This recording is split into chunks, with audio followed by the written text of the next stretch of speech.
ako? Yes po. Okay po. Sige. So for today, our discussion, we will be talking about leadership. Isa sa mga pinaka-interesting topics in IO, no?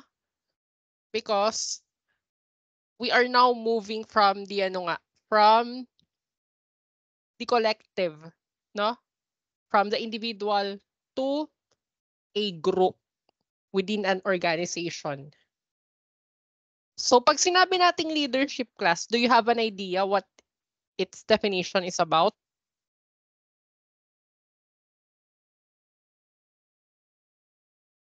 Anyone who would like to share their thoughts about how leadership is defined?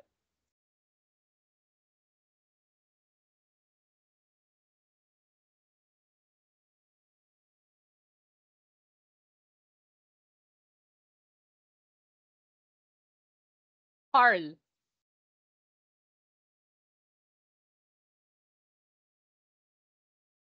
Hello po. Hi. Para po sa akin yung leadership po yung kakayahan po ng isang tao na mag-step up po on behalf of a team po na ikaw po yung magsisilbi nilang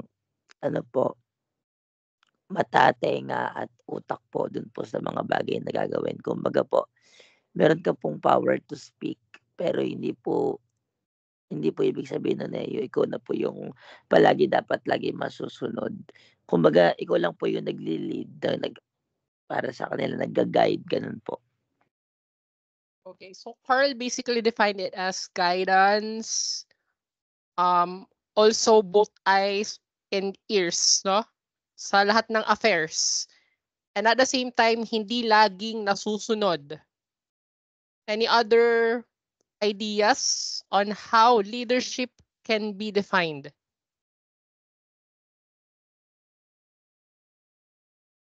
Kim. Hello po, rinig po. Yes, I can hear you. Aside, additional po sa sinabi ni Carl about sa leadership, is commonly po is sila yung mga nag-e-entis o nagsiset ng mga clear vision para po sa positive, ayun po, kunyari sa work culture, ganon, sa mga strategic decision, para ma-empower po yung mga employees to contribute their best sa isang organization ayun po, para mag-lead sa success. Then, madalas din po is for me, mga leadership, sila po yung mga nagpo-possess ng mga strong communication skills, yung strategic thinking abilities para po magkaroon sila ng goals and mag-set sila dun sa mga challenges or challenging na nila para mag-goal po sa isang organization. All right. So Kim, no? She defined leadership based on the importance of having a clear vision and at the same time strong communication skills in order to attain the organizational goals. So next, John. Good afternoon po, rinig po. Yes.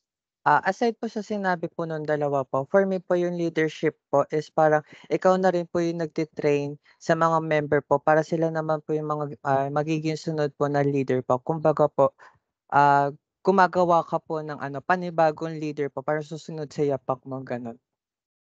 Okay. So John basically emphasized the role of mentorship. Kumbaga, tinatrain mo na sila in order for them to be equipped once you are finished na with your term. No? Marian.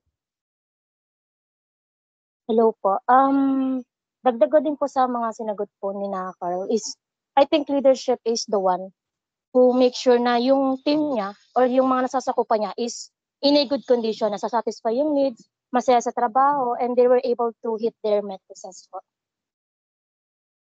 Yes, no? Kumbaga dito papasok yung empowerment and also pagiging servant leader natin. No? Actually, tama ang sinabi ng nag-recite, no? That those definitions, characteristics, or qualities are implied indeed when it comes to leadership.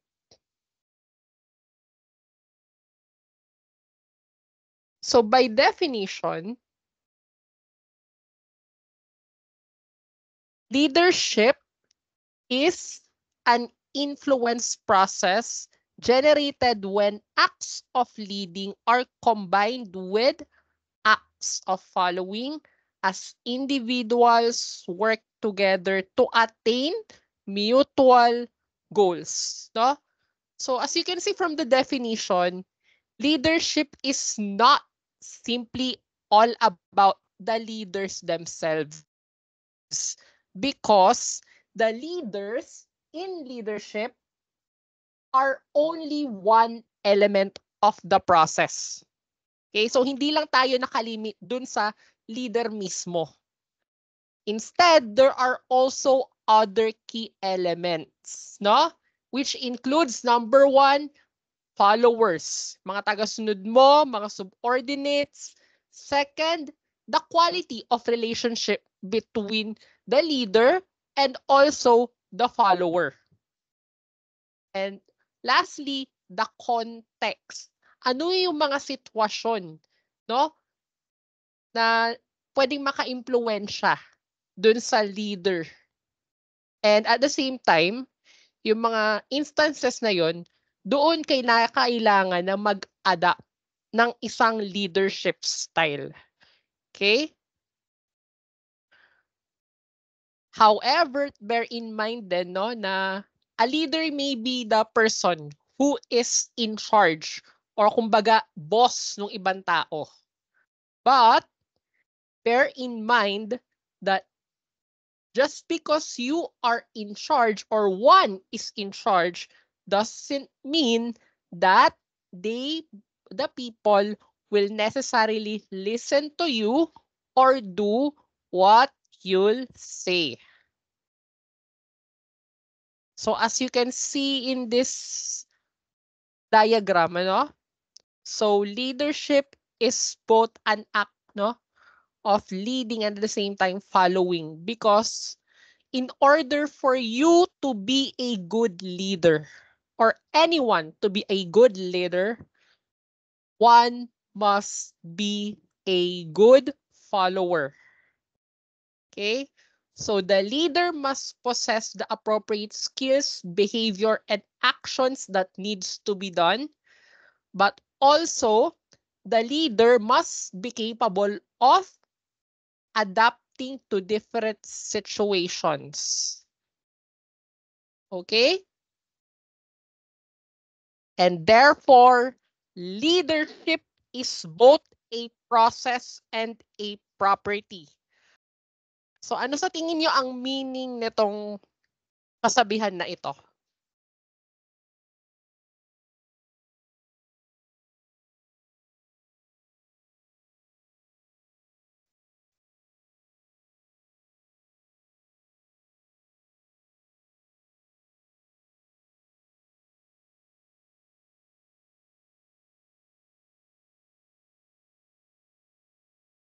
Any ideas on what this might possibly mean?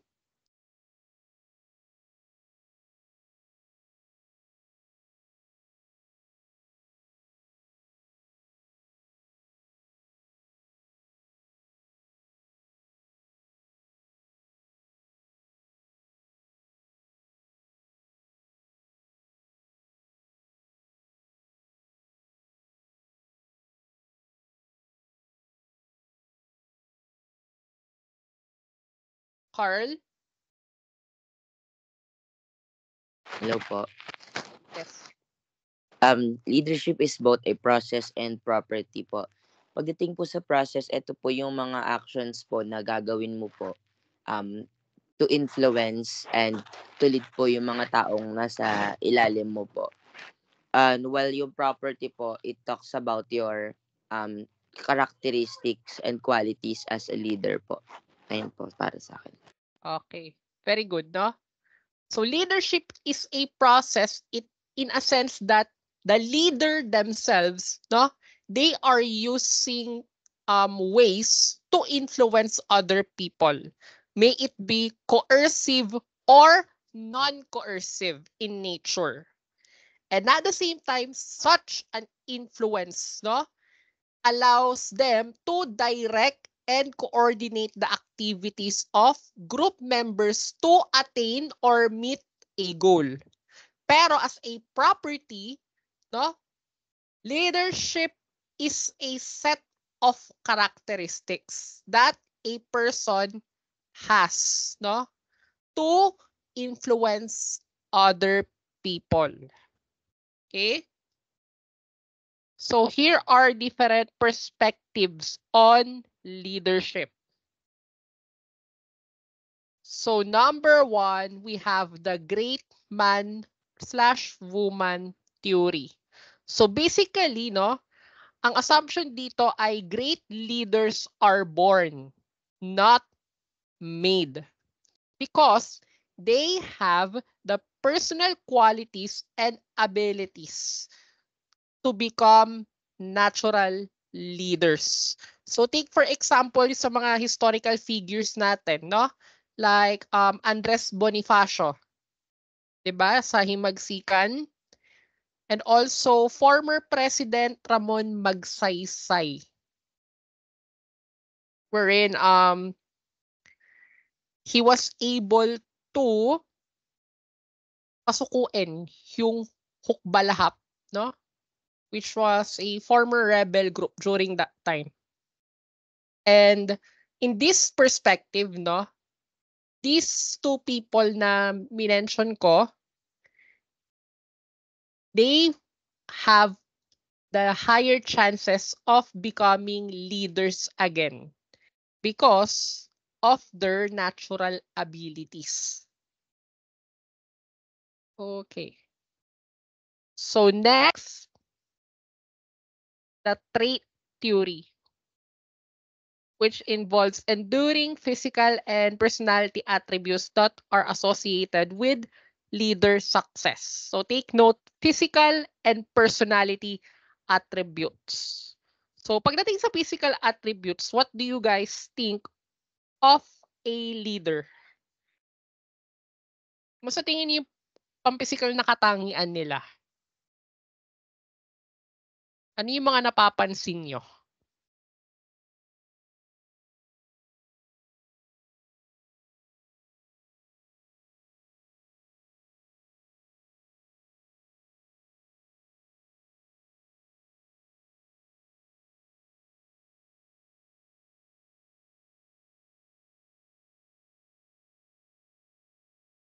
Kim? Sir, ano po ba yan? Parang pasok po ba dyan yung parang yung energy na binibigay po nila para mag-inspire, Yes. motivate, pati yung Yes. concept. Ayun po. Kasama.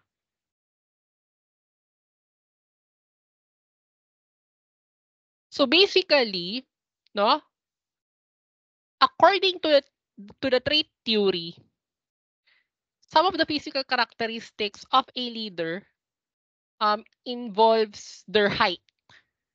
Usually, matatangkad sila. Next, appearance. Mostly, di ba, they tend to be fair-skinned, ayan. And also their energy level. Yun yung mga kasama sa physical characteristics. However, when it comes to the personality attributes, no? Ang pinoposes naman nila extraversion because again, makisalamuha sa ibang tao to be an effective leader. Next, dominance. By being dominant, ayan, they are or they must be assertive to push through for the goals. And lastly, achievement. So dapat may naipagmamalaki na ang isang leader from the moment they step in to take on the responsibility.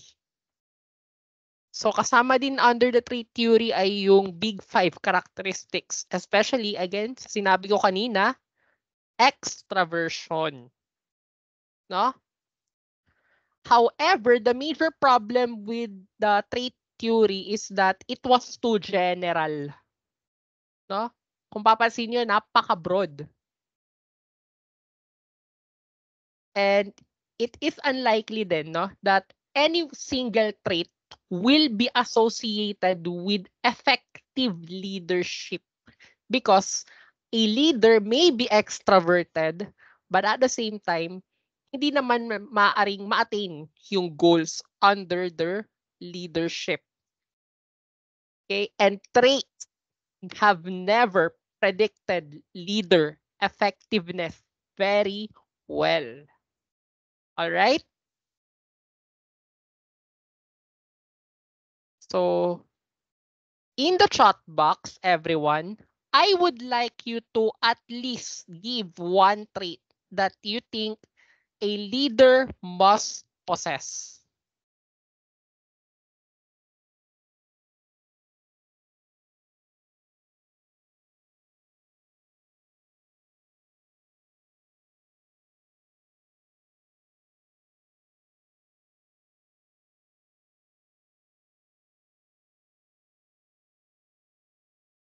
We have good listener, fearless.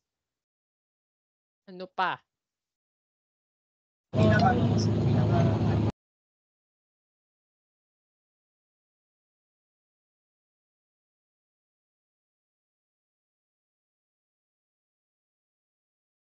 Good set of example. Accountability. Yan. Can bring out the talent. Yes. Good communication skills. Integrity. All right. Ano pa? How about the others? Adaptability, integrity. Decisive.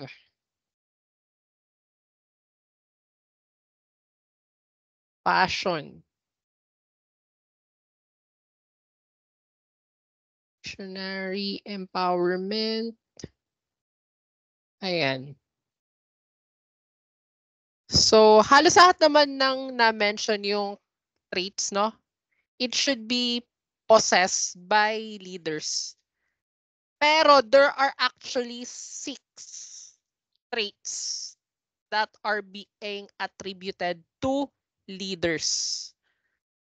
So, ano kaya sa tingin niyo yung number 1 na trait attributed to a leader?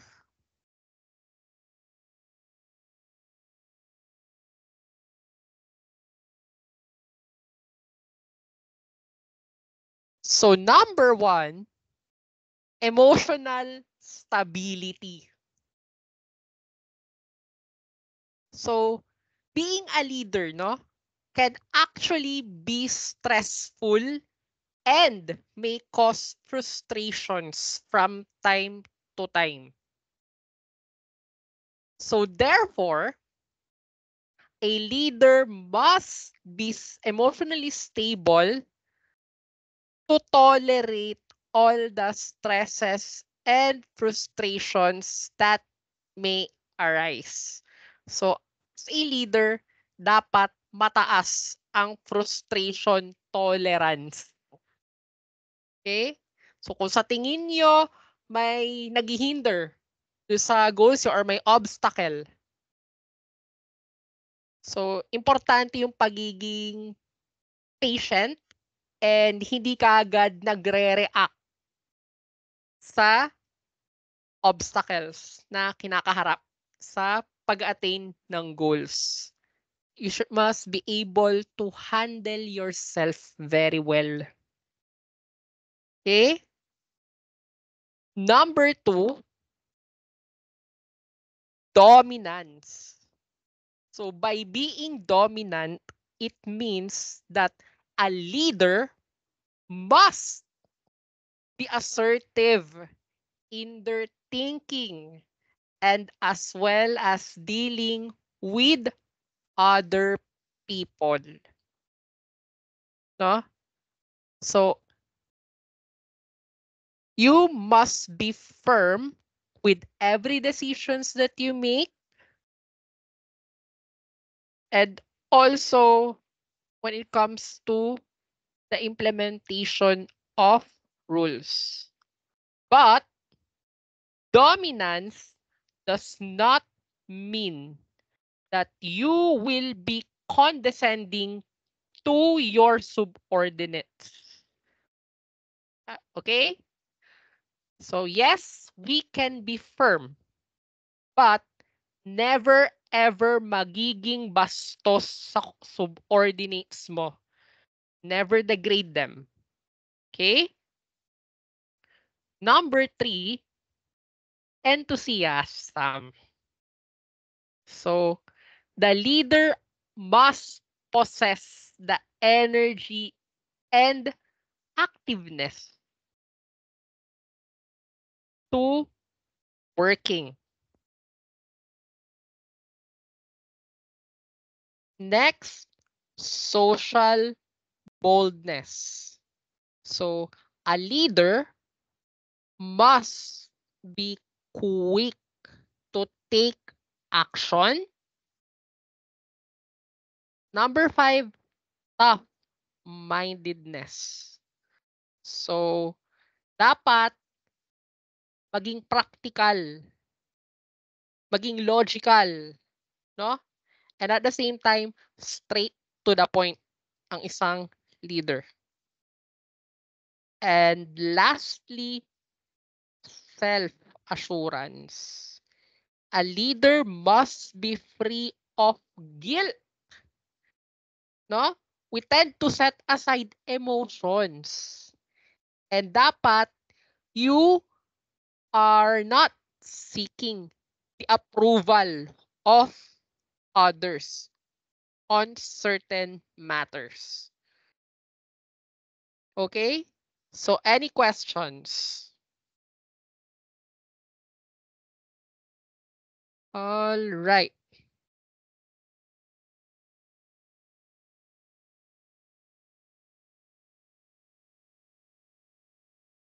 So next perspective is the role theory, no? So under this theory, people define their roles for themselves and others based on social learning and reading. And also they form expectations about the roles that they and others will play. No? Etong role theory usually pumapasok ito in the context of appointment, no? Because leaders are basically influenced by management expectations. 'Di ba? So they will either conform to the expectations or not. Okay? Pero sa isang theory, the role congruity theory, this actually explains the relationship between gender and leadership. Di ba usually, ang assumption natin is males make a better leader as opposed to females. Tama ba?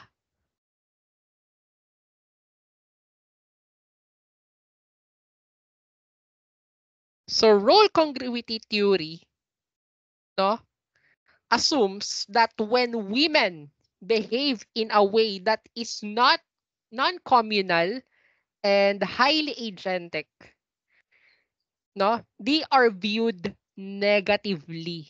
Kasi nga, hindi siya naaayon sa gender roles.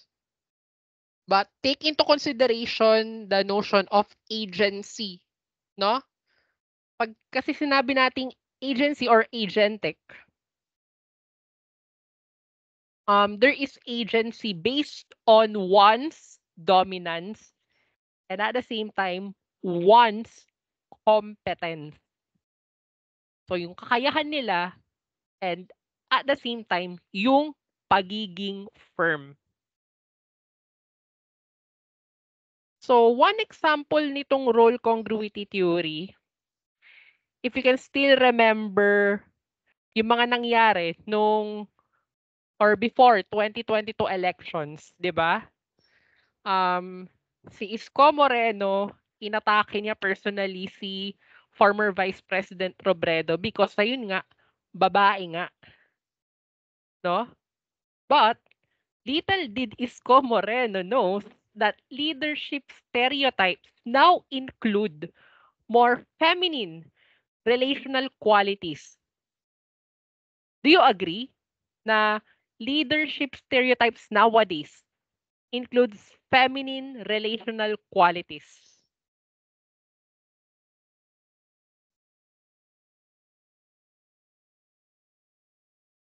Sir, ano You po do, ulit yung tanong?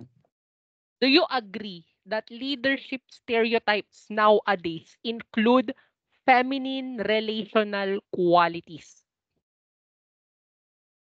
Sinong nag-agree? Sinong nagdi-disagree?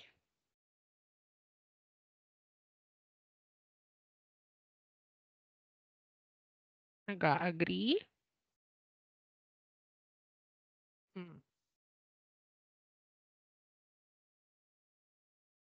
I think agree naman ang lahat. Almost everyone agrees. Tama? All right. I can see a lot of thumbs up because leadership nowadays includes sensitivity, warmth, and understanding. Characteristics of females na nagpe-play ngayon ng important role. So, hindi lang tayo nagiging task-oriented. Dapat may pagka-person-oriented tayo. All right? So, next perspective is the Ohio State Studies. So, ito ay based sa research findings with the use of factor analysis. So, according to the results from the Ohio State Studies, so a leader may either initiate structure or be considerate. But findings from the Ohio State Studies conclude that the two, itong mga na-mention, they do not necessarily coexist.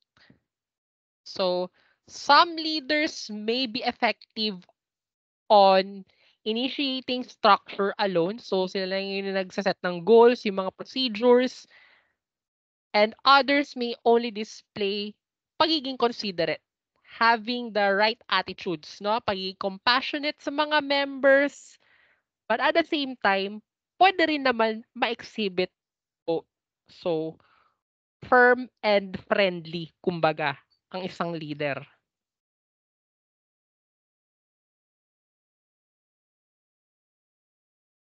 Next, we have the University of Michigan Studies. So, halos similar lang siya from the Ohio State Studies, no? Pero iba nga lang yung term na ginamit. It's either task-oriented or relationship-oriented. Pero, based sa findings ni University of Michigan, no? Ang pagiging relationship-oriented ay mas epektibo kesa sa pagiging task-oriented. Alright? So, nakuha niyo yung mga findings from the studies na binanggit natin?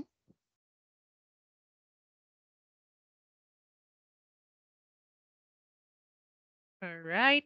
Let's proceed to The next. Ayan. We have here the managerial greed.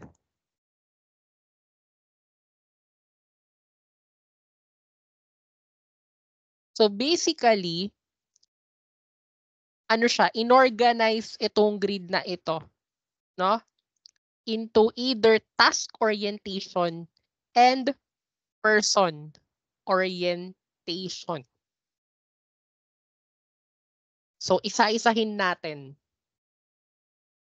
So if a leader has a low task orientation and at the same time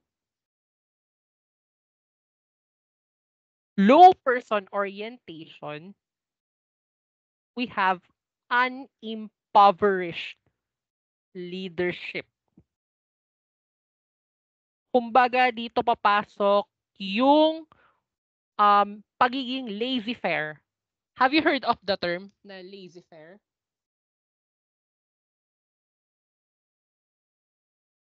I sent it sa chat box.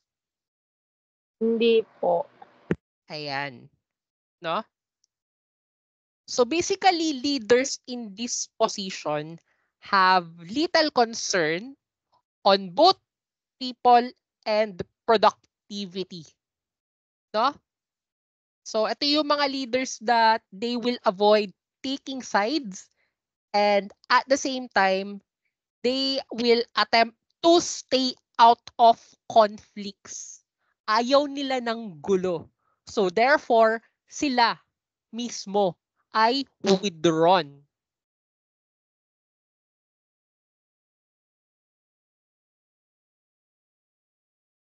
So next, we have a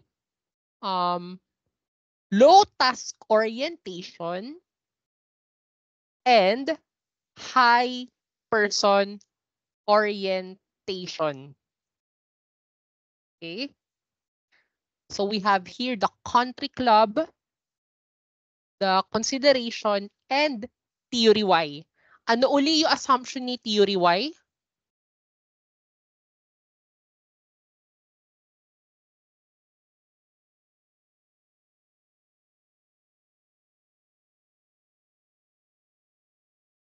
Anyone still recall what theory Y is about? John. Hindi ko po sure kung yung tama. Pero ayun po yung parang gusto ng mga tao or ng employee yung parang para sa kanila po yung mismo yung job, yung ganun po. Yes, no? Basically, theory Y is an empowerment of the employee. No? So they are autonomous, self-directed, and any other terms na synonymous sa mga nabanggit ko. It is reflective of theory Y. So again, this type of leadership, no, they show greater concern for the people and little for productivity.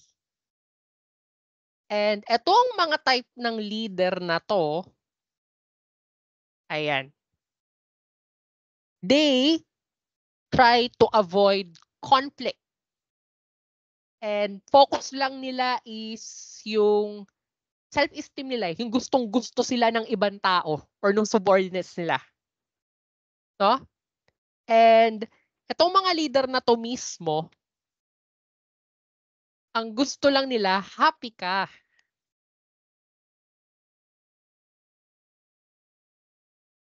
Next, we have a high task orientation and low person orientation.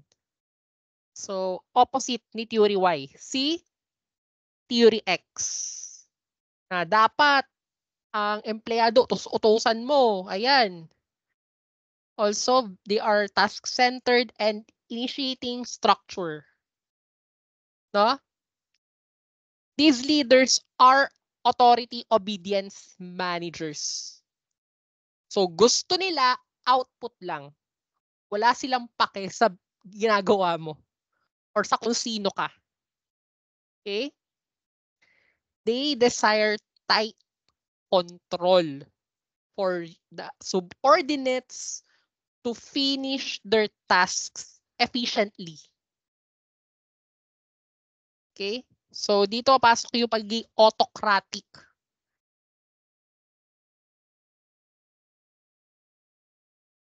And we have a high task orientation and high person orientation. So, ito naman ay team managers. So, basically, this type of leadership is considered as ideal because parehas tinututukan ang tao at yung activity or task mismo na ginagawa. So, a team manager works to motivate people to reach their highest levels of accomplishment. And lastly, we have etong nasa gitna lang or middle of the road. So, they attempt to balance the concern for both people and production. No?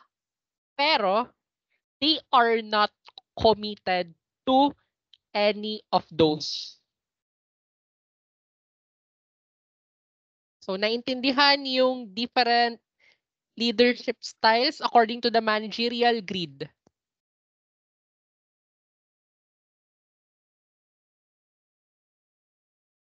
Okay.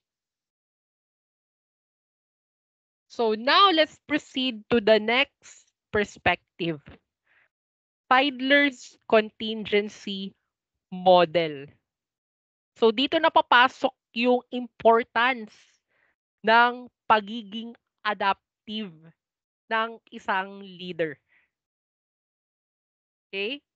So Fiedler's contingency model is a leadership theory that maintains that effective leadership depends on a match between the leader's style and the degree to which the work situation gives control and influence to the leader.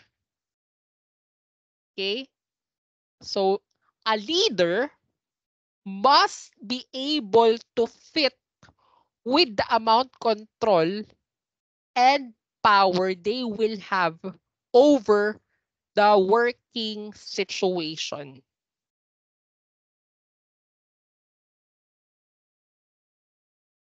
So Fiedler developed a self-report measure called the least preferred coworker scale, which is a measure that assesses leaders' task or relationship orientation. So Fiedler basically identified these two, no? Task-oriented or relationship-oriented by having the leader themselves report or rate their most difficult worker. So I want everyone to have a sheet of paper besides them for now because we will be having an activity. So may papel na po ba ang lahat?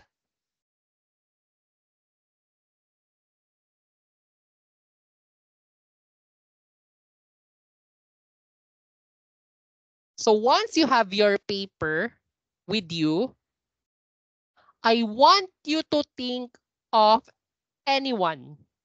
Classmate man yan, schoolmate man yan na nakatrabaho niyo.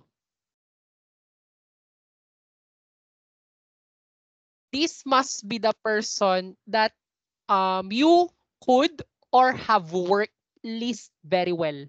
So siya yung taong hindi niyo type or halos ayaw niyo makasama sa isang activity. Okay? Then, ito ang task ninyo.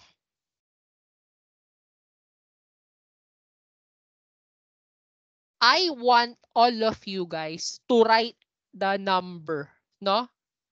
So number lang sa kung paano niyo sila i-describe. So I'll be giving you a few minutes to do it.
Sir, sorry, nalipad po yung slide. Thank you po. Numbers lang iisulat niyo ah.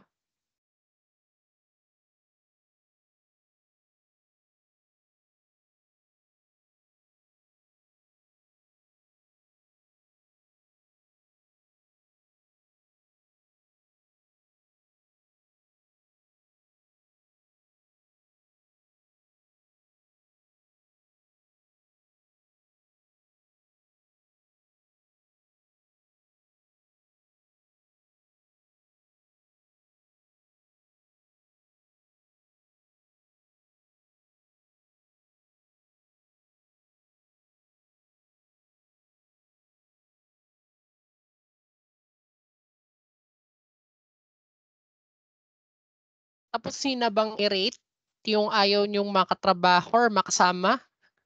Di pa po. Okay, sige. Take your time to evaluate them accordingly.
Tapos na.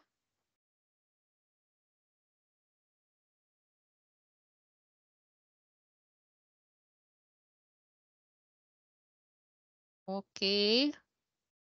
How about the others? Tapos na?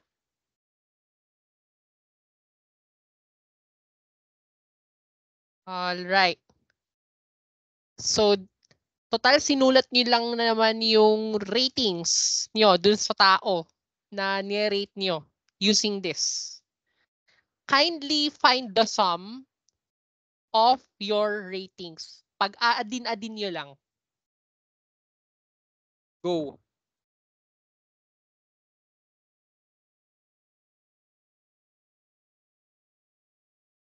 And after niyong i-add yung inyong ratings, type niyo siya sa chat box.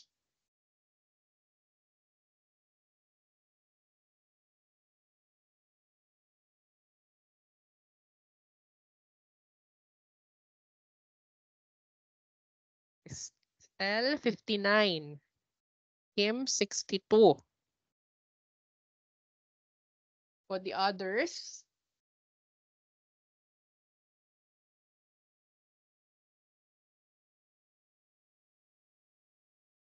R 60.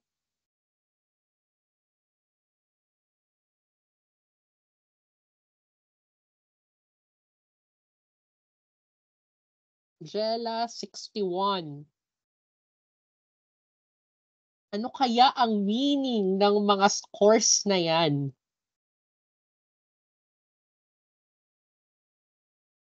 Christian 65.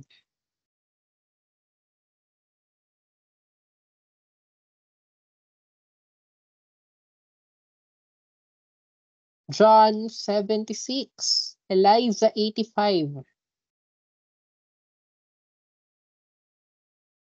Juliana 96.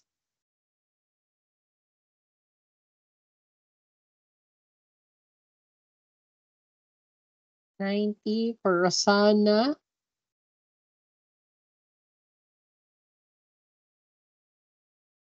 All right. So now that you've added your scores, no? Ayan. A score of 73 or above. 73 or above. So meron tayo sila John, Eliza, Juliana, Rosana, Marian. No? So kayo ay relationship motivated or relationship oriented leaders. Okay? Kapag 64 or mababa ang inyong total, you are a task-oriented leader. So, Cristel, Kim, Carl, Jella, Franz, kayo ay task-oriented. So, the rest, nasa gitna lang. And kayo na ang bahala mag-characterize sa kung anong klaseng leader kayo. Because the rationale behind the least preferred co-worker scale is that those who are task-oriented, you will rate the person na ayaw ninyo in a critical, you will be very critical of them. Because, yun nga, binavalue nyo yung success ng isang task. Pero, ang relationship-oriented leader, you will be rating your least preferred co-worker leniently. Because, pinapahalagahan nyo yung relationship nyo sa kanya. So, nagets ang rationale behind the least preferred co-worker scale.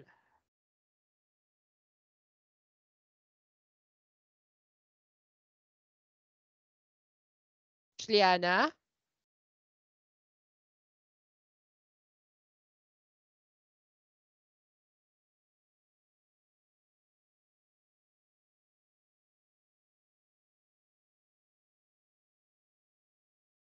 So I guess na mali lang ata ng pindot. Ayan. So moreover, Feidler also took into consideration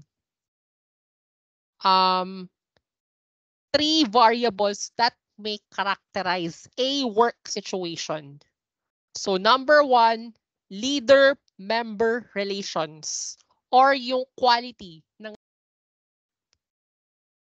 which includes yung loyalty ng subordinate sa kaniyang leader. Second, task structure. Whether or not there are well-defined goals.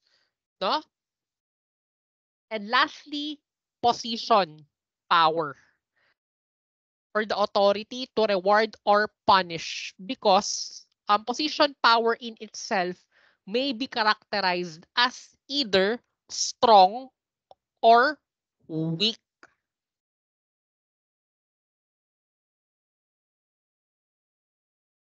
Ayan. So take note of this visual.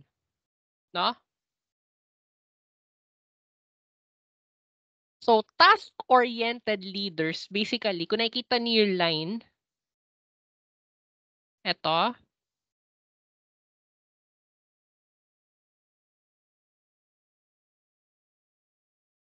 task-oriented leaders with or people with low LPC scores, they tend to be very successful in unfavorable situations. Ayan.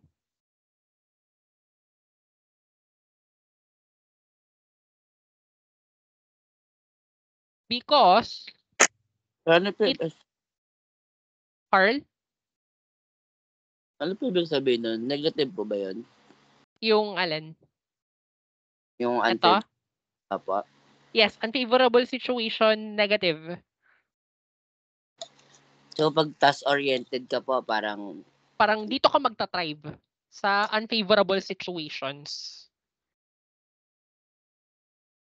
Because yung pagiging in charge ng isang task-oriented leader will enable putting structure dun sa mismong circumstance.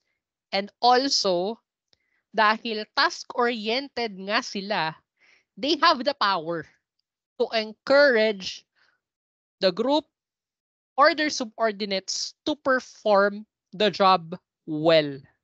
So, dito lumalabas yung pagiging firm na ito ang dapat mong gawin for us to be able to reach this. Okay? Pero, ang relationship-oriented leaders naman, they usually thrive sa gitna lang.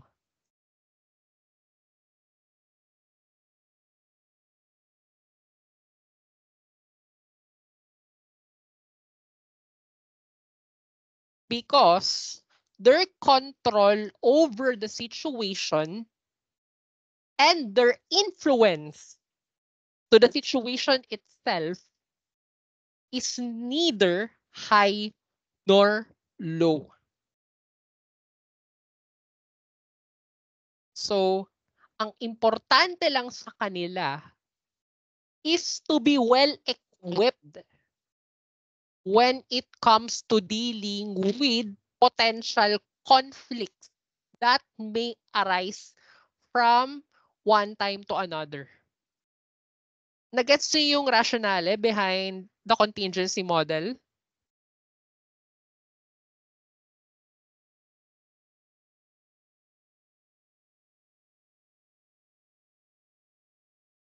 So again, ulitin ko. Relationship-oriented leaders will only thrive kapag moderate yung situation. Because, again, wala silang control. Ang gagawin lang nila is to make sure na hindi magkakagulo-gulo to achieve the goals. Pero magta-thrive ang task-oriented leaders under unfavorable situations. Because dito papasok yung pagiging firm nila sa ano ang dapat gawin ng kanilang subordinates. And task-oriented leaders will also shine kapag favorable yung situation, but at the same time, poor yung group performance. Because they will take charge to achieve the goals. So, kumbaga, they have a vision. Pero ang problema ng nila ay yung tao nila mismo. Nagets na?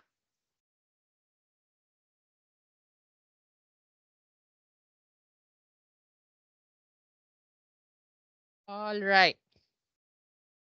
So now let's proceed to the next perspective, or the path goal theory.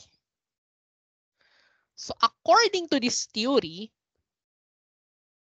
a job of a leader is to help the work group to achieve its desired goals. So by helping the work group to achieve the desired goals, ang leader ay magsisilbing facilitator. Facilitator na tutulong sa grupo niya to overcome yung mga barriers or roadblocks na pwedeng makaapekto doon sa achievement ng goals nila.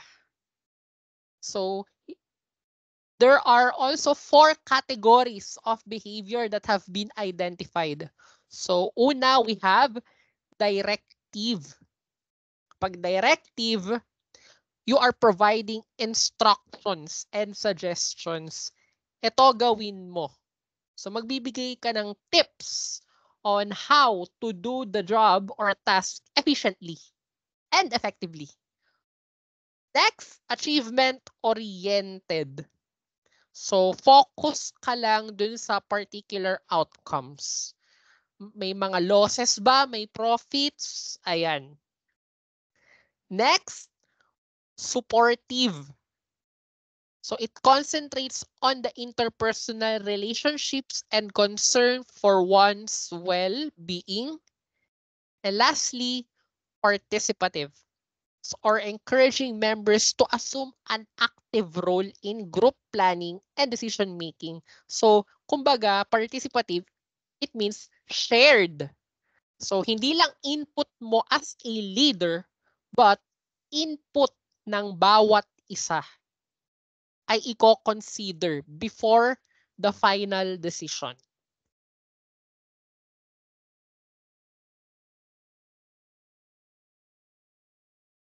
So next model is the Vroom-Hyeton model, which provides a framework on how leaders choose to make a decision.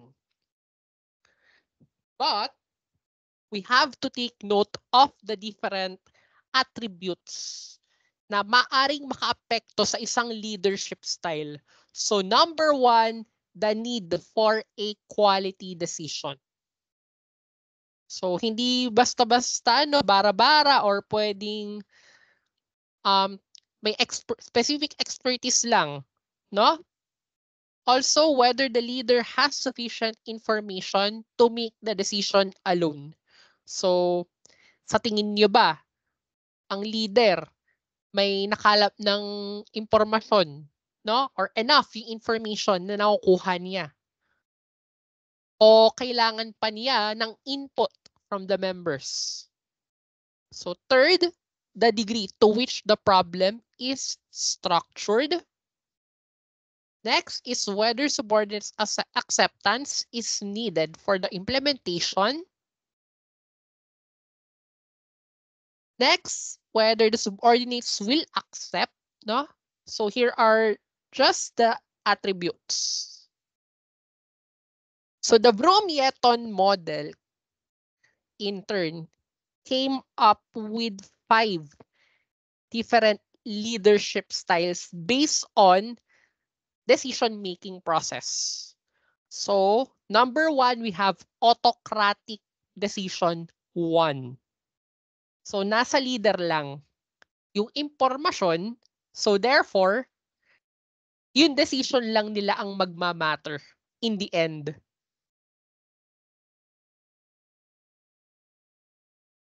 Next, we have the autocratic decision 2. So, merong interaction between the leader and the subordinates, pero ang kaibahan yan, yun lang, i-input from the subordinates. Okay? Pero yung leader pa rin yung magdedesisyon para sa buong group. Third, consultative decision 1. So, meron naman dito ay yung relevant subordinates. So, parang may pinipili lang ang isang leader na bigyan mo ako ng input sa ganito, ganyan. Pero sila pa rin mismo, yung leader yung gagawa ng final decision. Next, we have consultative decision 2. So, it's more of an extension na hindi lang piling tao, pero lahat na nung tao, nung isang leader ang magbibigay ng kaniyang input. Pero again, the leader is making the decision alone. And lastly, we have the group decision. Ano ang consensus ng lahat? So, nagets po ba ang different leadership styles based on decision making for the Vroom-Yetton model? All right. So now let's consider the influence naman nung organizational climate through impact theory. So impact theory identified 6 leadership styles based on organizational climate. So first, we have the informational leadership style, no? In a climate of ignorance. So pag sinabi nating informational leadership style, the leader themselves is leading through their knowledge. Sila yung may expertise, kumbaga. Because the climate is ignorance. Which means, yung mga importanteng impormasyon na dapat na sana alam ng lahat, no, ay hindi available para sa lahat. So, kumbaga, nandun lang mismo sa leader. Next, we have the magnetic leadership style. So, pag sinabi nating magnetic, the leader is charismatic because the climate is out of despair. So, mababa yung moral. No? Third, we have the position leadership style. So, a position leadership style, no? Ito yung elected or appointed mismo. And it is appropriate in a climate of instability because people do not know or are not sure of what they must do. Next, affiliation. Affiliation involves about caring for others because the climate is about the predomination of worry. Next, we have the coercive.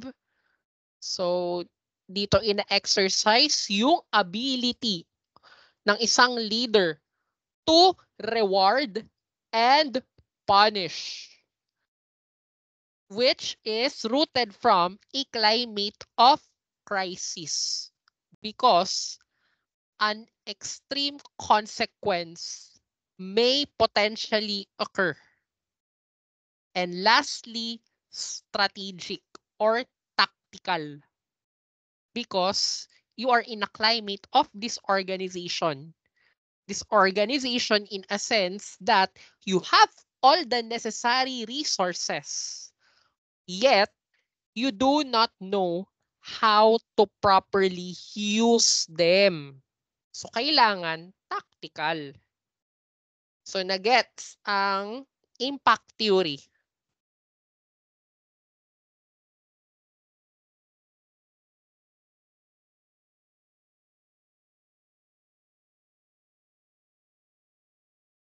All right.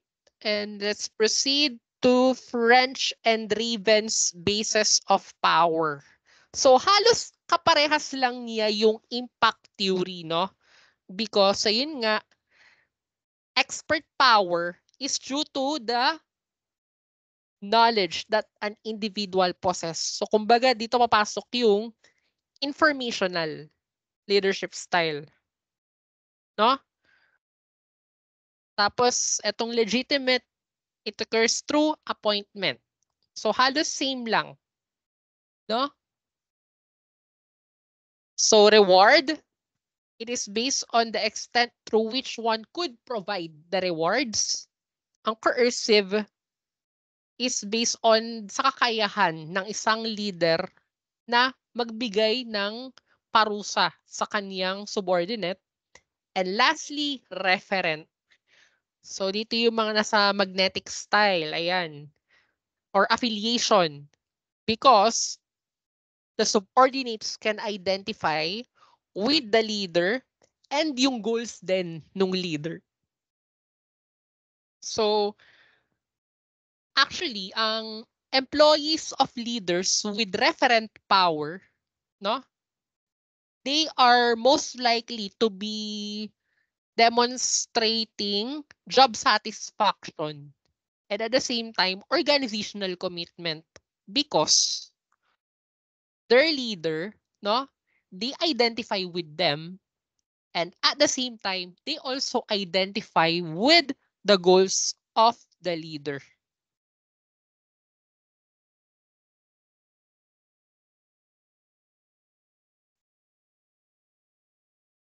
So after the organizational climate,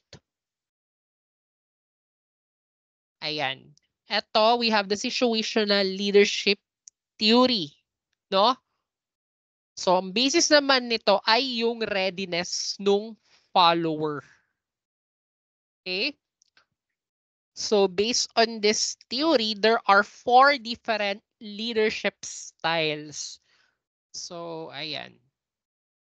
So, as you can see here, kapag willing naman ang employee, willing ang isang employee and at the same time, hindi niya kaya yung task, you will be directing them. By directing, we are telling them what to do and how to do. So, ito gagawin mo and ito yung procedures. Sundan mo ito. That is directing. Second, willing naman silang gawin yung pinapagawa mo. Pero still, they cannot do it themselves alone. What you'll be doing is coaching.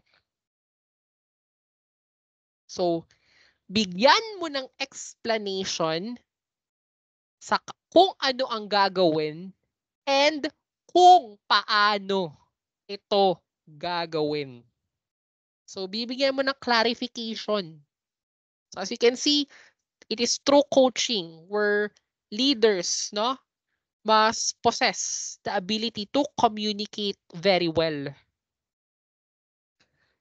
Next, if they are unwilling to do it, yet, kaya naman nila, you give them support. So, may it be supporting them through the task as a whole and also giving them the emotional support. No? So, dito meron ng room for a two-way interaction between a leader and the subordinate. Okay? So, involved din dito sa supporting yung feedback. So, you give them the positives and at the same time, you give them the room for improvement. And lastly, delegating. Ayan. So, dito, we are allowing our subordinates to complete the task with minimal supervision or guidance. So, there is a higher degree of autonomy na. Okay? Nagets ba yung difference between the four leadership styles according to the situational leadership theory?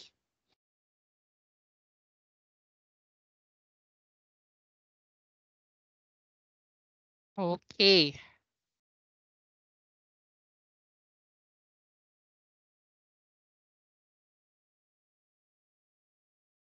Next model is the leader-member exchange model.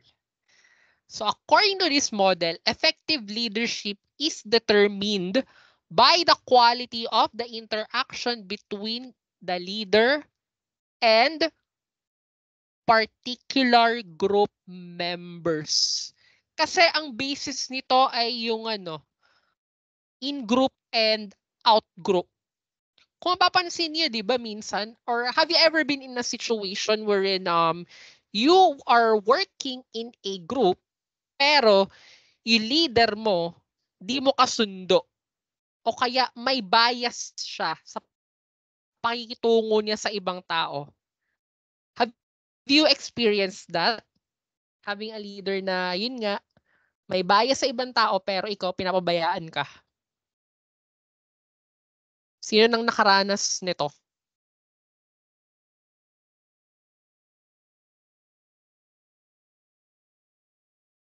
Anyone?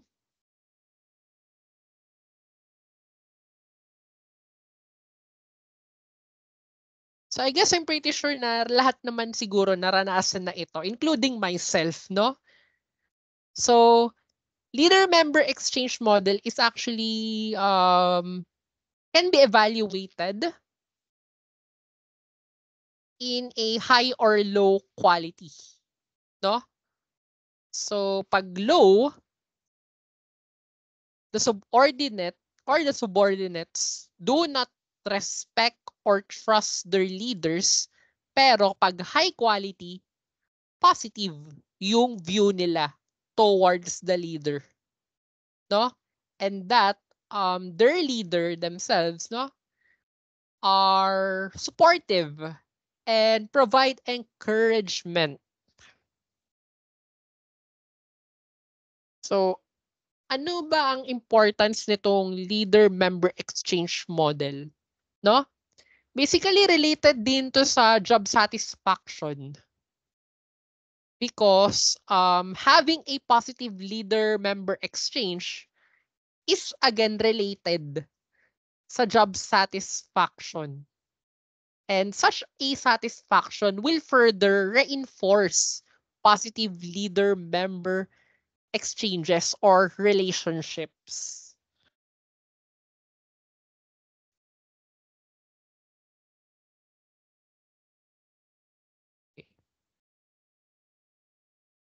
So next, we have the charismatic leadership. Ayan. So, here makita nyo yung definition ng charisma, which is a personal attribute of a leader that hypnotizes followers and compels them to identify with and attempt to emulate the leader. So usually, di ba sa politics, usong-uso tong mga charismatic leaders. Tama ba? To the point na nagiging blind followers or nagkakaroon ng blind loyalty. No? So I think usong-uso ito. Circa 2016. Change is coming. Charot. No? To the point na yun nga, nantotroll sa online. Mga patola na. Diyos ko po. So charismatic leaders have actually followers that are emotionally attached to them. No, dito yung sa social media, di ba? I am a Filipino, my president is Duterte. Yung nasa tawag doon, frame. No? So they tend to never question their beliefs or actions and see themselves as integral part, no, to the accomplishment of the leader's goal. So, yun na nga, pinipintakasi or sinasanto ang isang charismatic leader.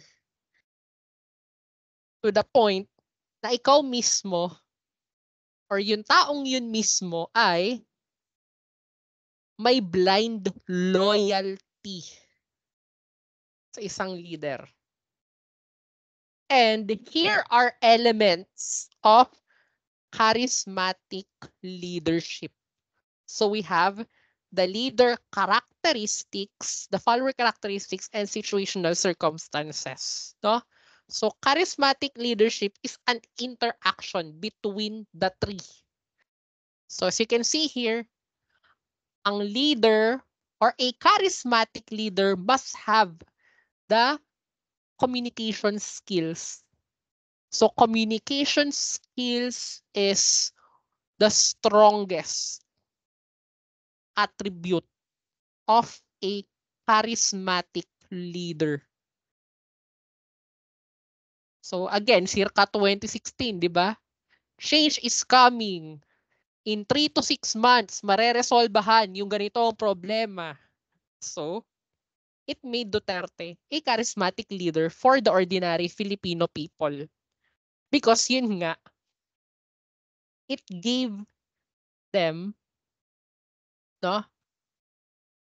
Or he himself had the desire to change our country then. And at the same time, sensitive dun sa followers and situation. Pero, pag follower naman, again, they identify themselves with the leaders. Kumbaga, meron ditong shared vision and ayun nga, na-impluensyahan din as a result of their desire for change. Bago naman. And lastly, we have the situational circumstances or conditions of uncertainty or crisis. Kasi noong time na yun, di ba? Yung MRT, sira-sira, may traffic pa. So, therefore, people, in turn, would like some change in governance, even though it was disastrous.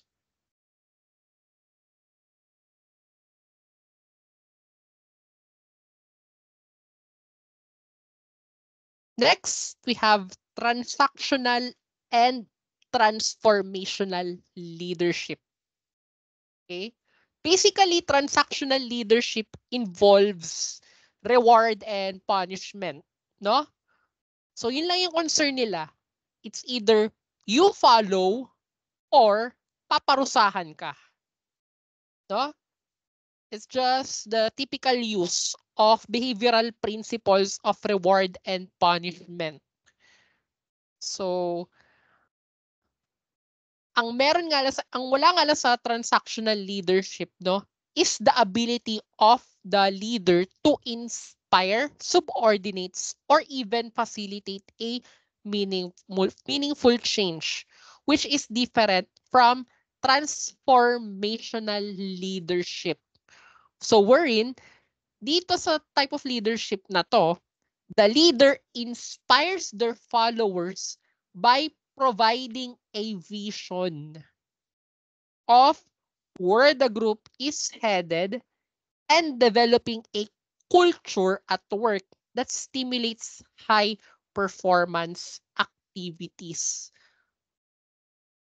Okay? So these leaders are responsible beyond performance, no? If good performance ang basehan sa ngayon based sa performance evaluation, these leaders will make a way for their employees or subordinates to be exemplary performers na nagmi-meet sa strategic goals ng organization. And at the same time, yung mga subordinates na yon, they will turn the vision of their leader into a sense of mission. So, kumbaga dito papasok yung pagiging inspired na mag-perform pa ng higit sa kinakaya nila at the moment.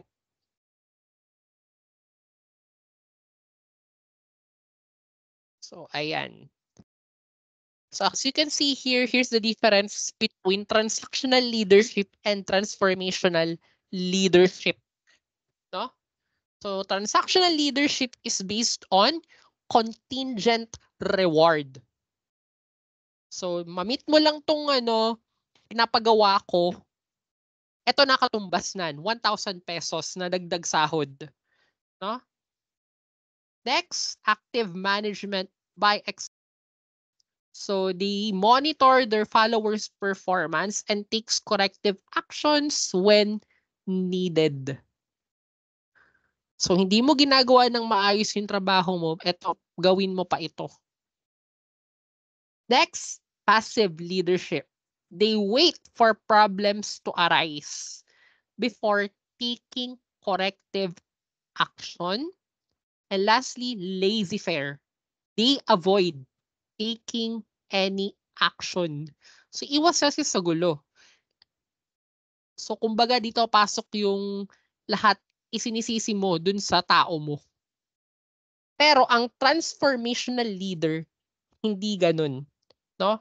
So, a characteristics of a transformational leader is number 1, they have idealized influence or they increase the degree of followers' identification with them as their leader. So, idealized influence involves a leader being a positive role model for their followers.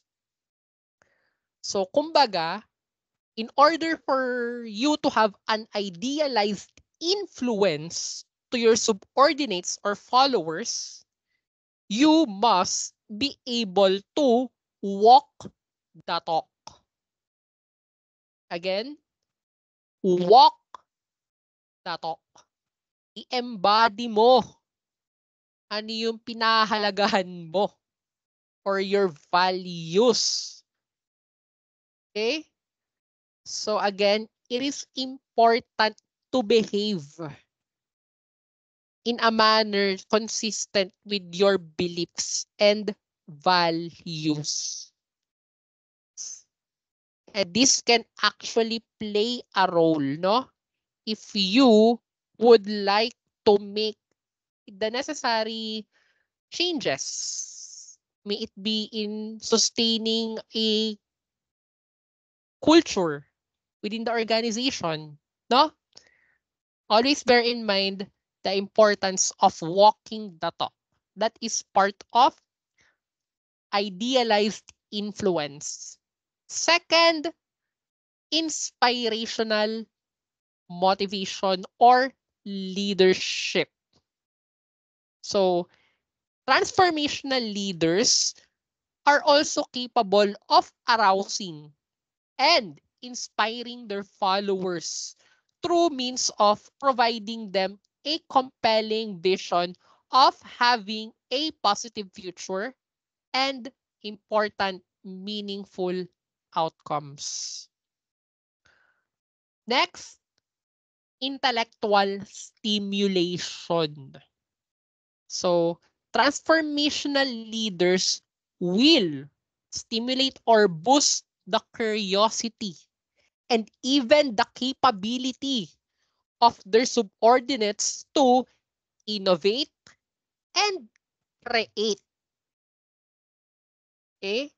So, in order for them to do it, they must be, or these leaders must be able to allow their subordinates to have input during brainstorming sessions and at the same time in the entire decision-making process. And lastly, individualized consideration.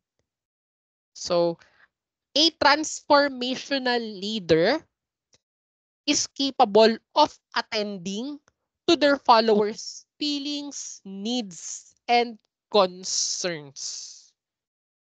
And as a result, they are also developing their subordinates' full potential.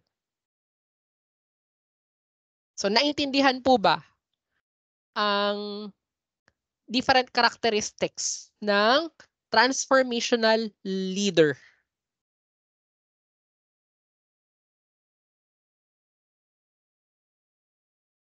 Okay? So, pag sinabi nating idealized influence, again, walking the talk. You must be able to behave in a manner consistent with your beliefs and values. And this is actually playing a role din talaga in sustaining organizational culture, no? Because madaling sabihin, for example, no, na ikaw isang leader is for, let's say, gender equality. Madaling sabihin, pero through action, baka most likely hindi pa. No? So again, keep ourselves in check kung talaga nga bang umaayon tayo base sa ating values. Second, inspirational leadership. Okay? So, you must be able to inspire your followers by giving them a compelling vision. Third, intellectual stimulation. So, allow your members to boost their capability, no? By allowing them to have more say or input during brainstorming sessions and at the same time in the decision-making process. And lastly, individual consideration. So dito papasok yung pagiging compassionate mo. And as a result, it will be able to develop the potential of your subordinates. All right? So now let's move to the next type of leadership, which is authentic leadership. No? So a key aspect of this leadership style, no, is being who you are as a person and harnessing the energy of your subordinates to connect with you.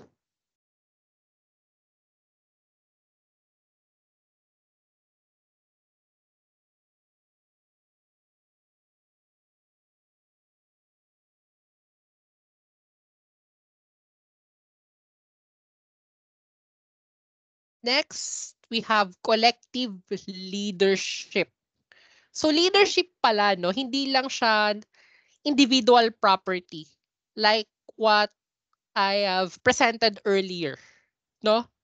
Pwede rin siyang maging shared or maging isang social phenomenon through which it may be constructed in interacting with our subordinates. So here we have number one, a form of collective leadership is distributed leadership. So distributed leadership is a leadership that is an emergent property of a group or network of interacting individuals without clear boundaries and draw from the variety of expertise across the many. No? So in distributed leadership, there involves a consultation and consensus. Pero sa distributed leadership, hindi kasama yung mga nasa ibaba. Limited lang siya doon sa mga nasa itaas. So sila-sila lang yung gumagawa or nagbibigay ng input nila before they come up with a right decision. Next, we have co-leadership. A leadership that occurs when top leadership roles are structured in ways that no single individual is vested with the power to unilaterally lead. Usually, ang co-leadership na makikita siya sa healthcare or hospital setting. No? Because doctors have to share their input on ano nga ba yung best treatment approach sa patient. So co-leadership may come in different forms, no? So as you can see here, number one, specialized, base sa expertise. Second, differentiated. So by differentiated, sisiguraduhin na walang boundaries na mako-cross. And lastly, complementary. So kapag hindi kaya nung isa or hindi expertise nung isa, manghihimasok yung may necessary skills or expertise na leader. And lastly, we have shared leadership.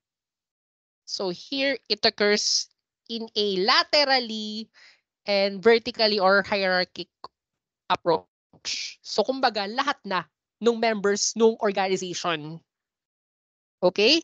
Naintindihan po ba yung different types of collective leadership? Alright.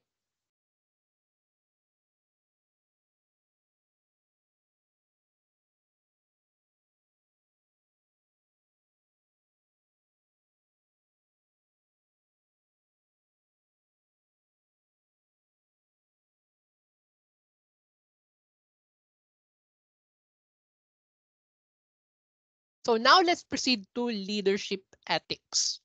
No? So leadership ethics is basically the study of ethical problems and challenges distinctive to and inherent in the processes, practices, and outcomes of leading and following.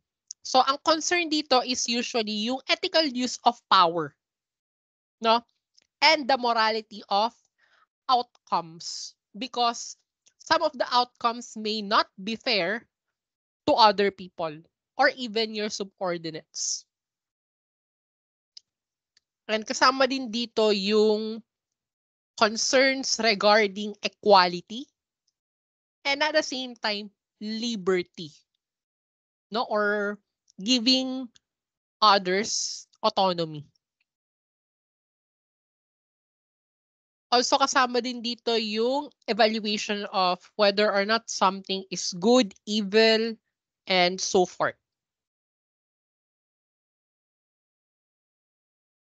So under leadership ethics, nakasama dito ang shared value view, which is a view that states that organizations should create economic value in a way that also creates value for society.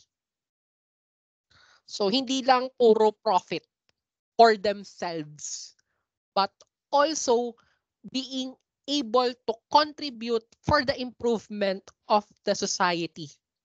So, ang magandang example dito ay yung pagkakaroon ng corporate social responsibility initiatives. Or making ways for every organization to give back to the community. No? These corporate social responsibility initiatives may include yung mga feeding programs, o kaya naman yung pagpapatayo ng shelters, basta anything that involves giving back to the community, kasama siya sa corporate social responsibility initiative. Okay? Next, we have servant leadership. So you are here going beyond your own self-interest. So para sa kapapakinabangan ng karamihan. Okay? So servant leaders, no? They see their responsibility as increasing the autonomy of their followers, and at the same time, encouraging them to think for themselves. So dito papasok yung empowerment. So you are allowing your members to be proactive. No?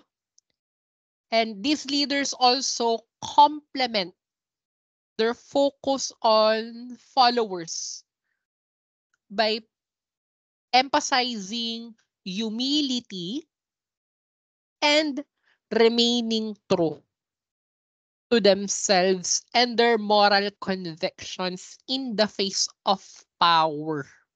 So, pinapahalagahan talaga nila kung alin yung values nila. So, this may actually be accomplished, no, by helping empower and develop people possessing a high level of integrity.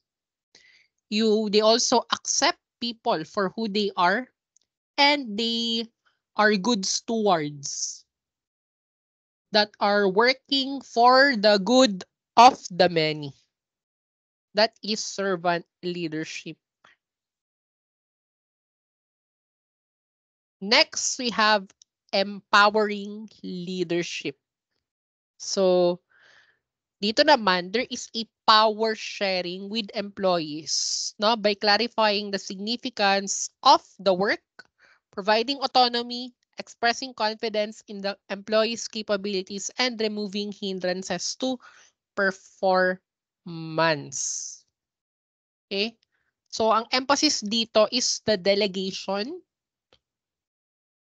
and allowing the employees to assume responsibility.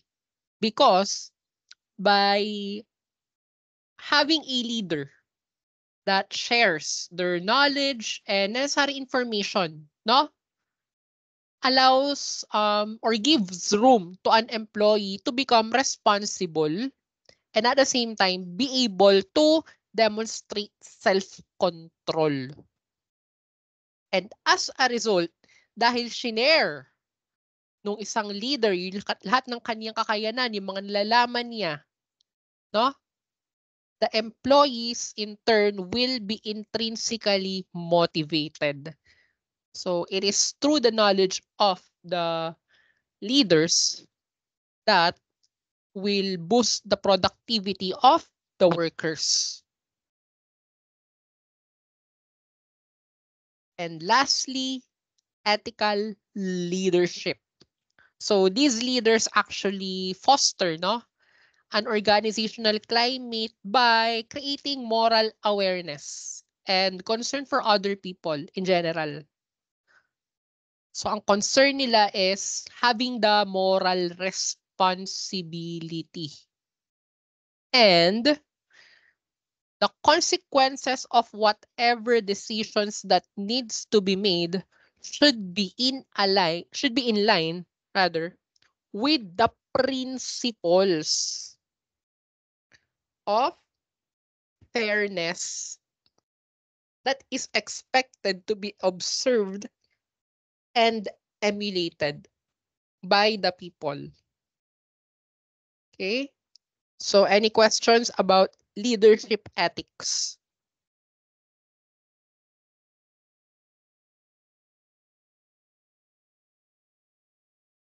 Okay, none siguro. And last part of our discussion,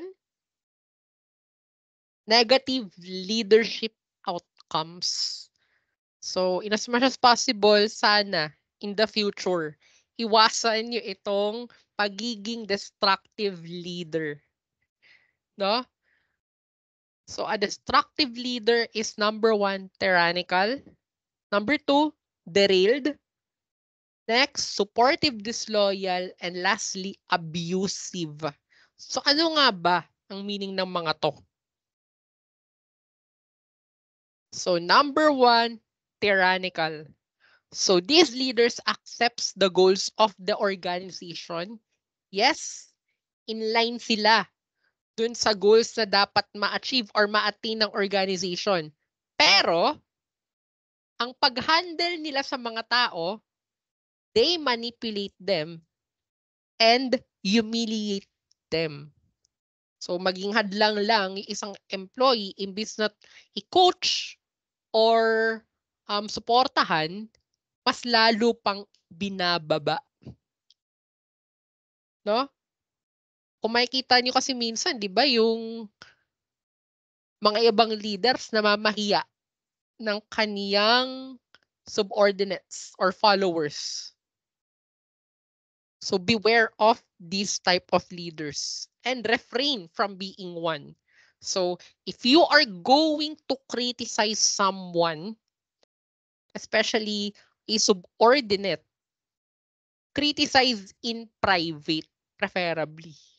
So as in kayo lang, give feedback, especially dun sa mga maling nagawa, pero communicate it in a respectful manner. So again, you can be dominant or firm, but it does not give you the license to disrespect other people, especially your subordinates. All right? Next, derailed. So here, the derailed leader behaves abusively, pero nagko-commit din siya ng counterproductive behaviors, no? Which is actually criminal in nature, such as fraud, theft, and laziness. Okay? Ito yung mga tao na sobrang laid back lang. Sige, ikaw na gumawa nan. Tapos may ginagawa pang bagay na maaring makasira dun sa goals ng organization. Next, we have supportive, disloyal leaders. So, these leaders show consideration for subordinates. Yes, pinapakita nila yung suporta nila sa kanilang subordinates. Pero, isa goal sa man ng organization, hindi nila sinusuportahan to the point that they are undermining it mismo. So, kumbaga, dito pwedeng pumasok yung pagiging BI or bad influence ng mga leaders, no? May it be through giving them excessive benefits. So, 5,000 pesos lang, kunwari, pero ginawan 10,000. Ayun, nawalan pa yung organization ng pera. Ayan. Or even encouraging loafing. If you're familiar with social loafing, no? Yung mga tipong laid back, iasa na lang sa iba or sa performance ng iba. Ayun. Or even misconduct. So anything that shows support, no, tapos ini-enable mo lang to the point that nagiging counterproductive sa goals ng organization, that is considered supportive disloyal.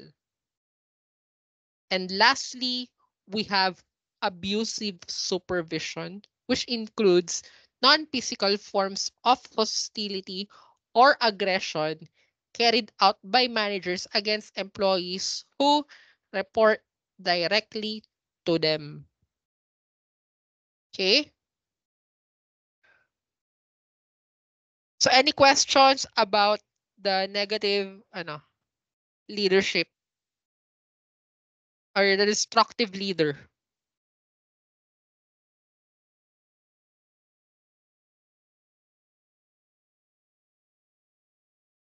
Okay.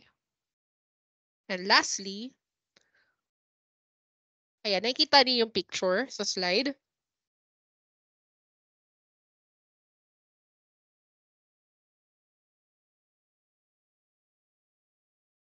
So I think this picture actually sums up the discussion on leadership, no?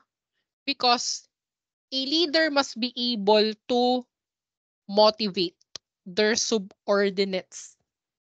So, again, leadership is not only based on the characteristics of the leader themselves, but it involves yung leader-member relationships, yung members, and at the same time, the ability to attain them. If you can still recall, no? So in order to motivate them, it is important that leaders lead by example. So dito papasok yung sa pagiging transformational leader, through which a leader must be capable of walking the talk. So umayon ka doon sa iyong values or ano man na pinaninindigan mo. And also, to motivate, a leader must inspire.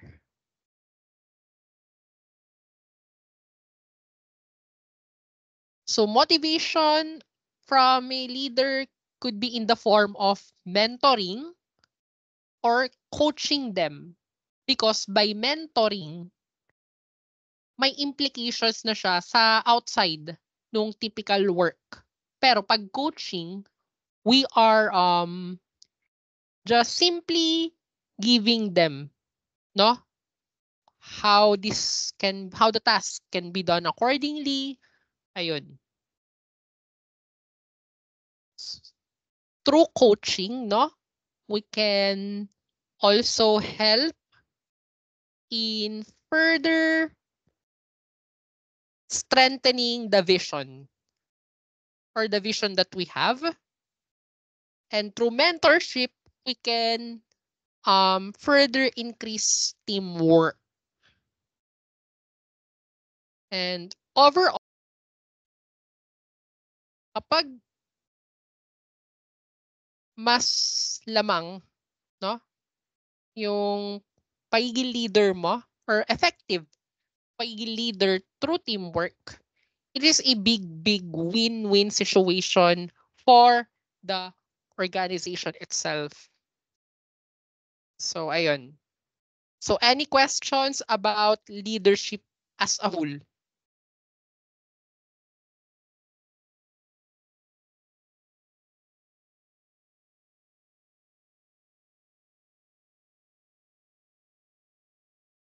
Okay.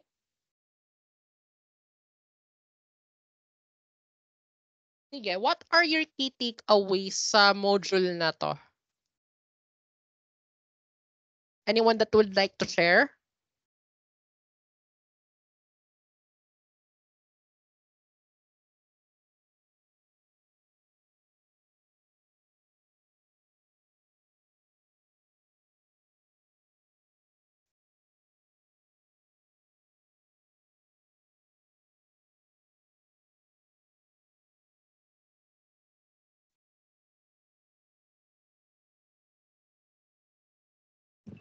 Hello po.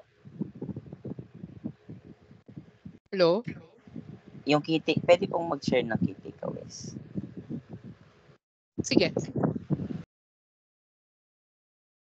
Yung key takeaways ko po dito sa module na to is yung as a psychology po in the future, hindi man po kami yung maging isang leader, pero at least po makatulong po kami sa ibang tao na gusto pong mag-lead by telling them kung ano po yung mga dapat na gawin, kung paano po sila magiging effective. Ayun po. Alright. Other takeaways?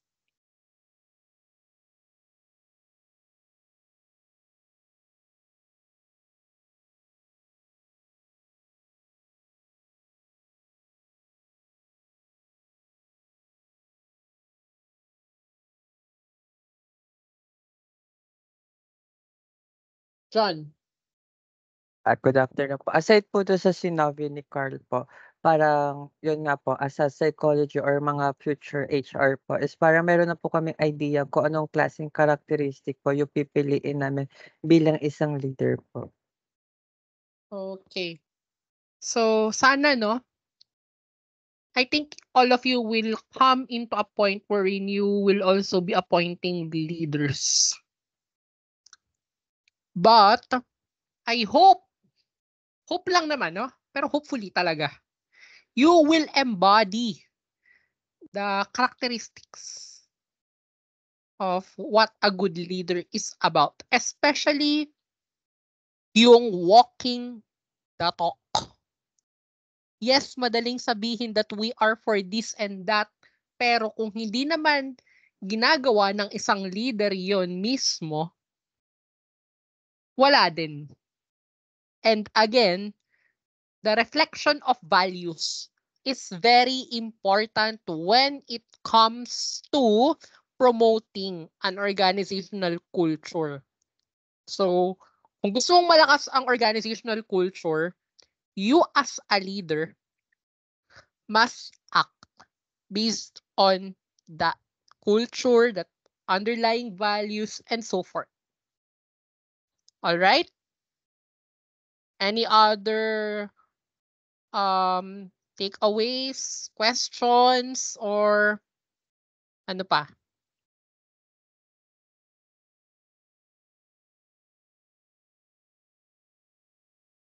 None na? All right. Sige. So kung wala na, kindly submit na lang yung inyong mga assignments if hindi pa nasasubmit. Okay?